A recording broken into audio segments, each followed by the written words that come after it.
মহাসমাধি। স্বামী ব্রহ্মানন্দের স্মৃতিকথা পুস্তক থেকে পাঠ করছি।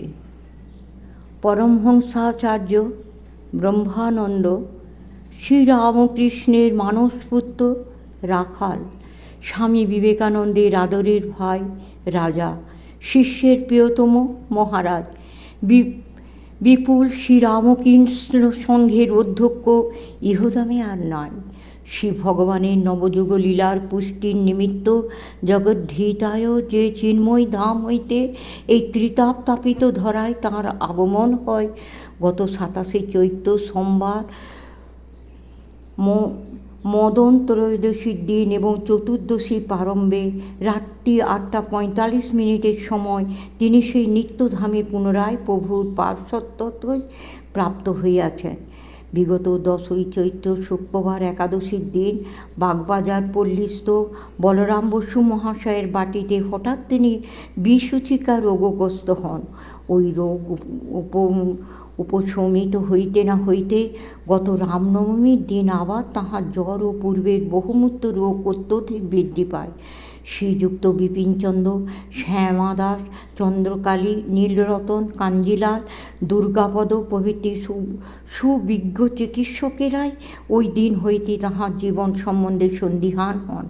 শনিবার মধ্যরাত্রে হঠাৎ তিনি তাহার সকল সন্ন্যাসী শিষ্যবর্গকে নিকটে বসিতে বলেন এবং কি এক অদ্ভুত প্রেমাবশে মাতোয়ারা হইয়া জড়িত কণ্ঠে সকলকে অভয় ও ভরসার বাণী শুনাইতে থাকেন।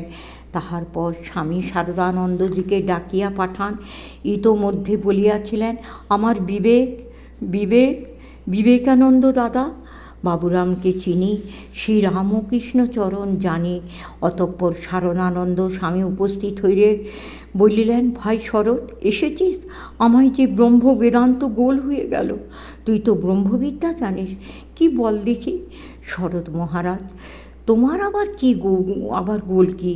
ঠাকুর তোমার সব করে দিয়েছেন। তখন বলিয়া উঠলেন, আমি প্রায় গিয়েছি, কেবল একটু পাচ্ছিনি। ব্রহ্মতিমি।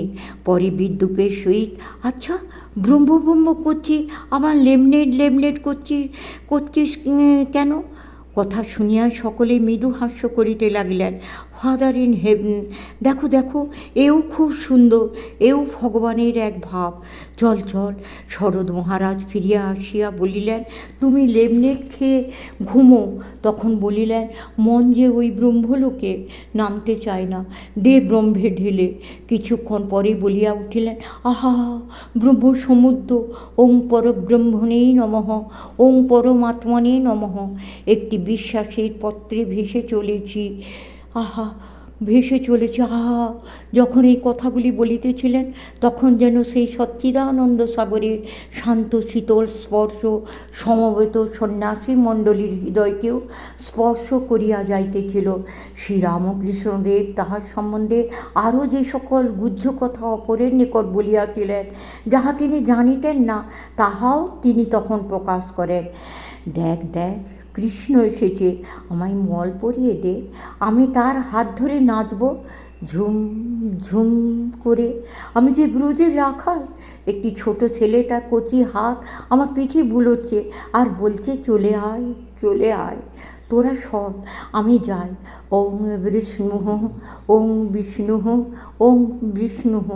মহাপুরুষজিকে দেখিয়া বলেন, শিবানন্দ দাদা এসেছ? মহাপুরুষজি, মহারাজ, তুমি চলে গেলে আমরা কি করে থাকব? তুমি ইচ্ছা করলেই সেরে যাবে। অভেদানন্দ স্বামীকে দেখিয়া বলিলেন, কালী ভাই এসেছিস? আমি যাচ্ছি। তিনি বলিলেন, ভাই তুমি থাকো, তুমি ইচ্ছা করো, তাহলেই সেরে যাবে। প্রভাতে শ্রীযুক্ত বিপিন ডাক্তার দেখিতে আসিলে বলিলেন, বিপিন দাদা, ব্রহ্ম সত্যম জগৎ মিথ্যা। শ্যামাদাস কবিরাজ মহাশয় দেখিতে আসিলে বলিলেন, শিবই সত্য, ঔষধ মিথ্যা। তাহার পর সকলকে বলিতে লাগলেন, রামকৃষ্ণ। ভয় কি তোদের? তোরা ভগবানের নাম কর, তোরা সব তাঁর। মহারাজ নীরব হইলেন। এইভাবে রবিবারও কাটিয়া গেল। পরদিন 10 এপ্রিল 27 চৈত্র সোমবার রাত্রি 8:45 শ্রীরামকৃষ্ণের মানসপুত্র রাখাল নিত্যলীলায় প্রবেশ করিলেন।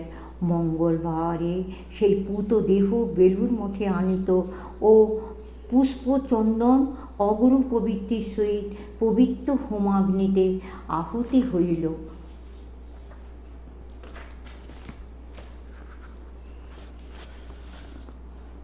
জগতের যত লোক দুঃখের উৎপীড়নে উৎপীড়িত হইয়া অশান্তির বহ্নিতে প্রদগ্ধ হইয়া নৈরাশ্যের সাগরে ডুবিয়া বদ্ধ শ্বাস হইয়া ষড়রিপুর প্রবল অত্যাচারে ক্ষতবিক্ষত হইয়া তাহার নিকট আসিল, সকলেই আনন্দে মোহিত হইয়া হৃদয়ে অপার শান্তি লইয়া আশার তরিতে উঠিয়া ষড়রিপুর উপর আধিপত্য লাভ করিয়া ফিরিয়া গেল। জগৎ যেন অভয় পাইল, কিন্তু আজ জগৎ সেই সাক্ষাৎ অভয়দাতা হইতে বঞ্চিত হইয়াছে।